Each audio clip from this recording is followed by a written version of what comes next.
네, 일본이 집단 자위권 행사를 위한 안보관련법 재개정안을 오늘 중의원에서 표결합니다. 이에 따라 일본 야당과 시민단체를 중심으로 한 반발도 더욱 거세지고 있는데요. 관련 내용 자세히 살펴보겠습니다. 자, 손 변호사님, 아베 총리가 어제 이 중의원 소위원회에서도 야당의 거센 이 반발에도 불구하고 거의 강행 처리하다시피 이 집단 자위권 행사를 위한 이 법안을 처리를 했습니다.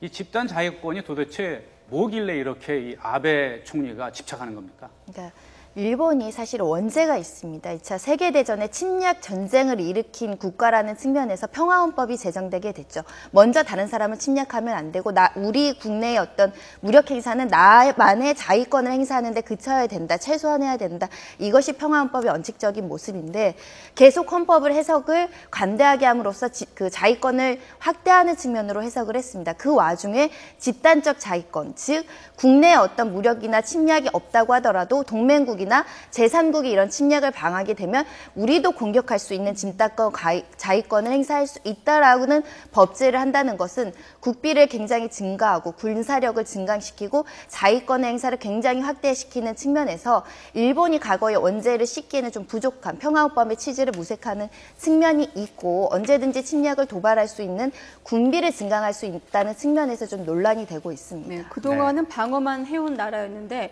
공격의 범위를 넓혔다고 이렇게 해석할 수 있을 것 같은데 예를 들면 일본이 침략을 당하거나 그 도발을 당하지 않더라도 국내, 중국, 다른 제3국, 동맹국이 침략을 당하게 되면 바로 그 무력 행사를 할 수 있는 그럼 것이 우리나 집단적 중국이나 자위권입니다. 좀 민감하게 반응할 수밖에 없는 거 아닙니까? 두 가지 측면이 있습니다. 일본이 군사력을 증강해서 우리 국내의 안보 위협을 할 수도 있는 상황이 나중에 발생할 수도 있는 측면이 있고요. 반면에 또 우리를 공격하는 제3국이 그 침략을 하거나 이런 조짐이 있었을 때 또 먼저 침략하는 부분이 있어서 동전의 양면이지만 우리가 과거에 일본에 침략당한 어떤 과거사를 했을 때는 상당히 긴장할 수밖에 없는 안보적인 문제입니다. 네, 이 아베 총리가 말이죠. 이 과거사 왜곡뿐만이 아니라 지금과 같은 어떤 전쟁을 할 수 있는 나라로 다시 돌아가기 위해서 부단히 지금 애를 쓰고 있거든요. 왜 이러는 겁니까? 일본 내의 그 우경화 분위기를 반영하는 거죠. 이건 뭐 아베 총리뿐만이 아니라 일본 전체가 좀 그런 분위기, 그런 쪽으로 가고 있어요. 물론 이제 일본 내에서도 이에 반대하는 뭐 야당의 움직임도 굉장히 특히 이번 경우에 이 자위법안 통과되면서 야당이 굉장히 반대됐다는 거 아닙니까? 네. 야당 내 그런 움직임이 있다 하더라도 기본적으로 일본이 가고자 하는 방향이 과거의 군국주의로 회귀하려는 이런 그 상당히 그 주류가 그런 쪽으로 가고 있어요. 그러니까 아베 총리는 그런 국민 여론도 읽는 거고 또 본인의 인식도 그렇고 하다 보니까 이 과거사도 그렇고 역사 왜곡도 그렇고 이게 모든 게 다 같이 연결되어 있는 부분들이란 말이에요. 이 집단 자위권이라는 건 사실 뭡니까? 자위대 해외 파병을 가능하게 하겠다는 법이에요. 사실은 말이 좋아서 집단 자위권이지 자신들이 어떠한 상황에서 뭔가 자신들의 군비를 계속 확장해 나가겠다는 그런 법이란 말이죠. 그래서 이건 일본의 극우화 방향 그리고 우경화 방향을 반영하는 것이기 때문에 이런 추세는 계속되리라고 저는 봅니다.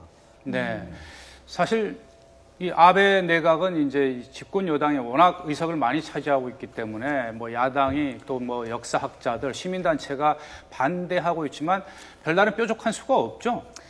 지금 현재 중의원 의석 중에 여당이 3분의 2 이상을 차지하고 있기 때문에 사실 표결로 간다고 했을 때는 다수결 원칙에 따라서 통과될 가능성이 매우 농후한 상황이죠. 예. 네. 여기에 대해서 우리가 과거사에 대한 어떤 외교 전략과 이 자위권 같은 경우는 좀 그런 문제들하고 좀 다르게 외교적으로 접근해야 되지 않을까 이런 생각이 드는데 교수님은 어떻게 보세요? 기본적으로 이 부분도 우리의 전략과 맞물려 있죠. 지금 이제 현재 동북아의 이 정세라는 게 특히 미국은 일본과 계속 가까워지잖아요. 네. 미국은 중국을 견제하기 위해서 일본이 필요한 것이고 또 우리는 또 미국과 중국 사이에서 나름의 또 우리의 그 어떤 그 축을 형성해 나가야 되는 상황이라서 네. 결국 녹록치가 않은 상황이에요. 특히 일본의 입장은 어쨌든 미국의 그런 그 지원을 받으면서 이 과거사 문제도 아주 그 줄타기 외교를 하고 있는 상황이란 말이죠. 그 지난번도 우리나라 대통령하고 아베 총리하고 박 대통령하고 서로 뭐 교차 참석을 하고 그러지 않습니까? 네. 그 국제정상화 50주년. 네. 그럼에도 불구하고 아베 총리의 발언은 미래지향적인 얘기를 하고 우리 박근혜 대통령은 우리 과거사에 대한 얘기를 하고 입장이 달라요. 기본적으로 일본은 미래 얘기라는 것은 맞는 것처럼 보이나 과거사 문제 해결되지 않았단 말이죠. 중국은 최근에 또 일본에서 상당히 과거사 문제에 대해서 목소리를 높이고 있어요. 중국도. 바로 이런 점들이 우리 한국 외교가 적절히 미국과 중국 사이에서 우리의 그 주체를 확립해 나가야 될 그런 시점이라고 보여집니다. 네. 방금 들으신 것처럼 이 아베 내각이 집단 자위권 행사를 위한 안보법 개정안을 오늘 중의원에서 표결 처리를 합니다. 국회에서 이 처리가 되면은 우리나라는 물론이고 중국과 북한 등 동북아 정세에도 어떤 식으로든 영향을 미칠 것으로 보입니다.